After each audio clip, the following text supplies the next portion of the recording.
Can we say that the Cleveland Cavaliers, 2016 Cavaliers, are the greatest team of all time? Is it too early to say that? I don't think it is. I think when you look at the Golden State Warriors being the best team of all time, the Cleveland Cavaliers beat the best team of all time. I think you have to say the 2016 Cleveland Cavaliers were the greatest team of all time.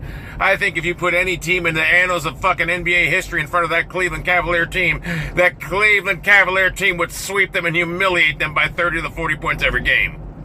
Is it too early to anoint this Cavalier team as the greatest team of all time? I don't think it is. And let's be honest about it. This Golden State team would have smacked all them fucking 70s, 80s, 90s teams around. And the Cavaliers just bullied this team to submission. In fact, Klay Thompson and fucking Steph Curry couldn't wait to get out of this series. You could just see it on their face. Draymond Green at least showed somewhat of a resistance, but then ultimately succumbed in the end. Second half, he just quit. He knew he had no chance. This is what this 2016 Cavalier team does. They beat you. They bully you. They beat you down until you can no longer physically take it. And they just take your fucking heart from you. And I don't see why they wouldn't do that to every other team in NBA history. The 96 the best Bulls team they had with this record-setting one before Golden State topped it. If Cleveland played this team in a 7-game series, you might as well go 4. Because I'd predict a 4-0 sweep easily by this team. Who would guard LeBron on that team?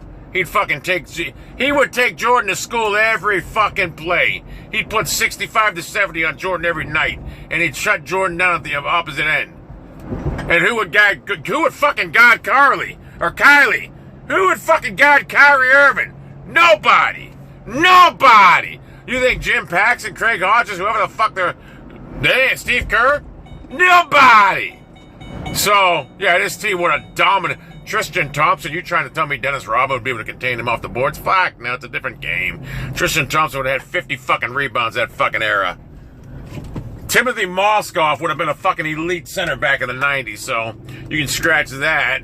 J.R. Smith, honestly, you put him up against fucking Scottie Pippen, he'd shut Pippen down and drop 40 a night on him. Think about it. This team is too stacked. We got bench players too fucking stacked that fucking just to dominate. Think about this. Think about this, seriously. Kevin Love? Who in the fuck on the Bulls is going to match up with Kevin Love? Stacey King? Bill Winnington? Luke fucking Longley? Are you fucking kidding me? This team would have fucking ran roughshod on that 96 Bulls. I don't know if they had Tony Kukoc, but Tony Kukoc would have been... Kevin Love would have shit in his hand and wiped it over Kukoc's face. And Kukoc would have had no fucking choice but to fucking enjoy it. So let's just dispel all the fucking disbeliefs. This Cavalier team that we witnessed, the 2015-16 team, is the greatest team of all time. They beat the greatest team, so now they are the greatest team. And in a 7-game series, they would have swept the Bulls 4-0, guaranteed. Now that we clear that up, what's next for this Cavalier team? People are saying, I remember the one Golden State writer, Dieter Kurtenbach, whatever, saying they're in trouble. Why? They just dominated the greatest team in basketball history. Dominated them. What are they in trouble for? They can win with this roster as it stands now, easily. Don't forget, one more year of cohesion. This team's stacked. And you gotta accept it. You gotta fucking accept it. I don't want to hear you fucking cry, but you gotta accept it.